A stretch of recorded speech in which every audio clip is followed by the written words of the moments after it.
Первый на юге России информационный центр Объединенного института ядерных исследований открылся сегодня во Владикавказе. Торжественное открытие состоялось на базе физико-технического факультета Северо-Осетинского госуниверситета. Такая площадка необходима для поиска перспективных исследований и создания научных проектов. Также центр поможет всем, кто интересуется наукой. Школьники смогут познакомиться не только с теорией, но и с практикой.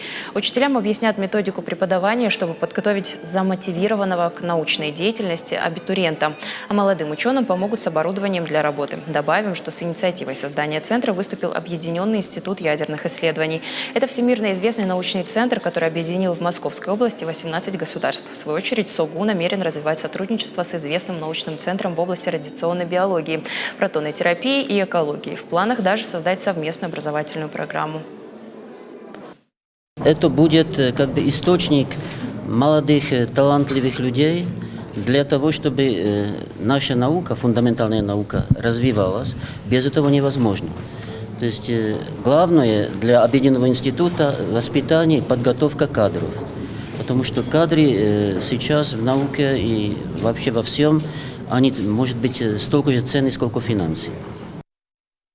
Это приход людей с большим именем, из большой науки для наших студентов, для нашего студенческого мира. Я считаю, это крайне важно.